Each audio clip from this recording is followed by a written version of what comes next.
Hi, welcome to the Crafts channel. My name's Corinne Brad, and today I want to show you a demonstration to make some beautiful floral and foliage decorations for your home, all using materials that have been cut out with the Cricut Maker.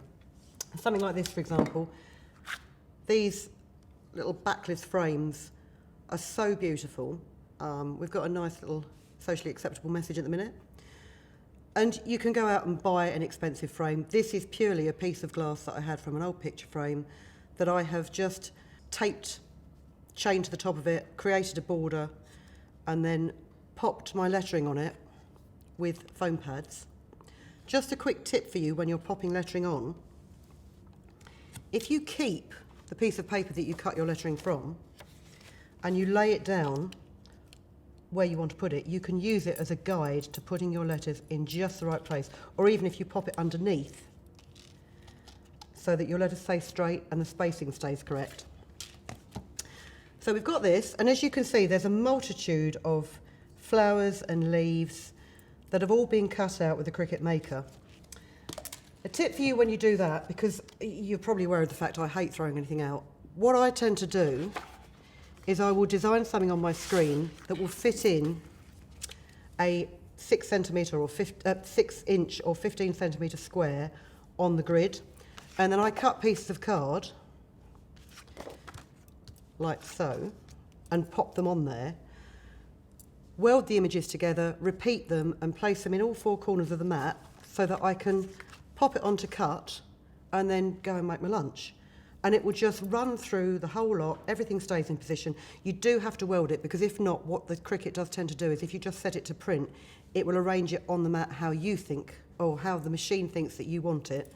But I've found that if you do it on your design screen, select it all and then weld it, you don't have to save it as a welded image, but just to cut it, you have it welded, it will stay in exactly the right place. So when you've done that, which I'm not going to do now because it does literally take a lunchtime, you end up with a whole host of beautiful flowers and leaves in whatever colours you like. And then to layer up your flowers, a large background, if you take a mid-sized daisy and perhaps a bright pink centre, grab yourself some glue,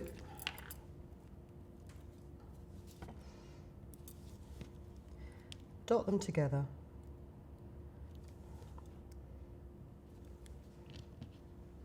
with a squidging of glue. And this is nice textured cardstock. It's actually Cricut's own brand, and it is perfect for cutting on. It's just the right weight, but it's still sturdy enough. You know, it's not floppy. It will still sit straight, but it is very bendable. So when you have your flowers, if you just place them in the palm of your hand and get a ball-ended tool, such as you would use for embossing, you can just squash it down in the middle so the petals raise up. So here's another couple that I've done.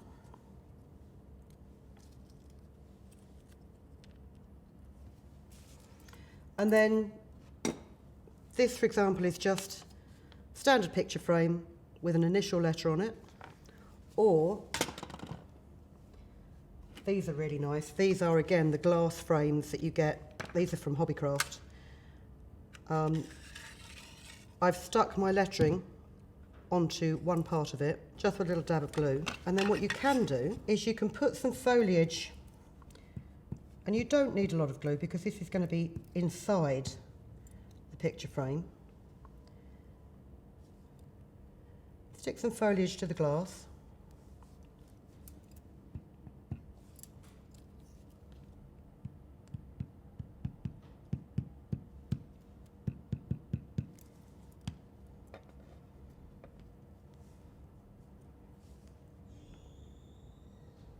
But make sure you don't go over the edges of your glass.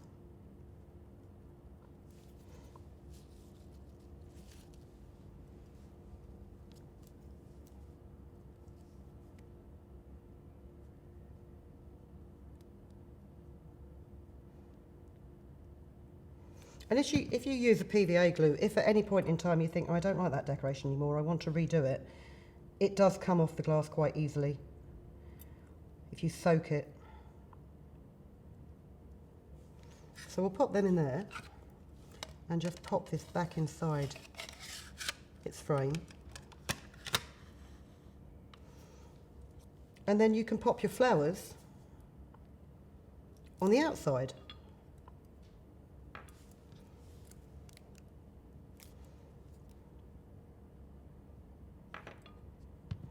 Just going to move that up because it does need to sit flat on the table. Just have some small individual blooms.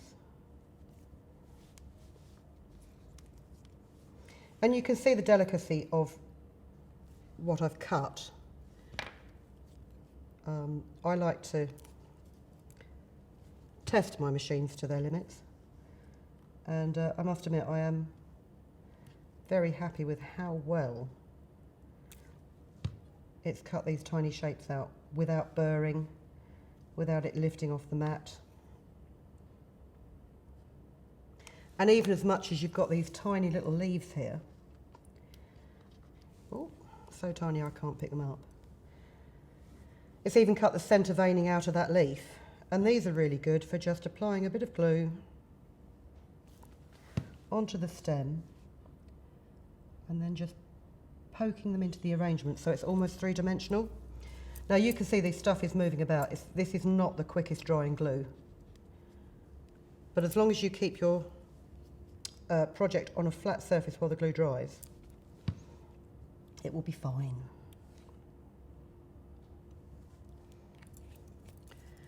So that's quite a neat little idea, as I say, for things like home decks, so that you can put inspirational quotes out there or send somebody a message. You know, even if it's somebody's birthday, you can send them something like this.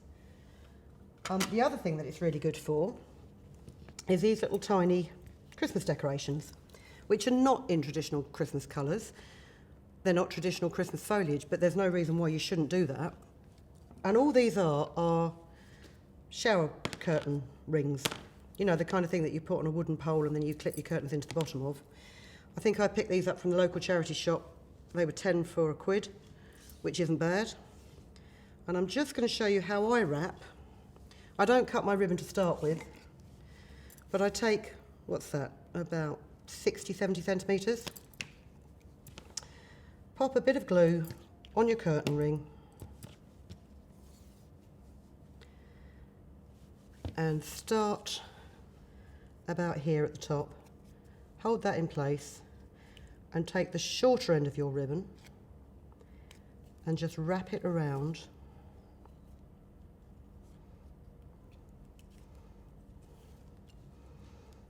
And if you know how much ribbon you've cut in the first place, which I say is about 60, 70 centimetres, you can wrap this round and see how far around the ring it will go.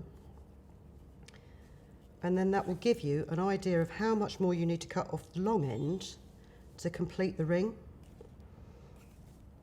I don't know if that actually makes sense. I will, once I've wrapped this, I will show you what I mean. Now that 60, 70 centimetres has done about just over a third of my ring. So I reckon if I cut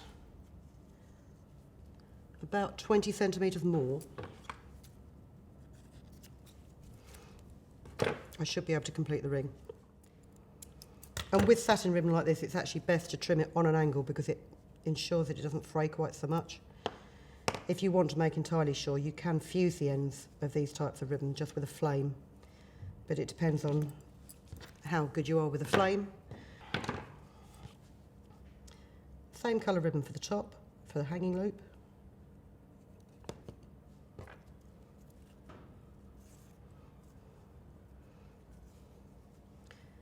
And just tie that in a simple overhand knot. So you've got your satin covered ring, and then again just add some pieces of foliage.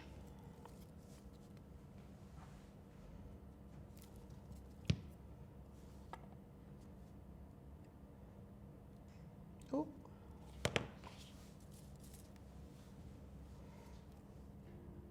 So they're not actually drying the projects as quickly as they used to.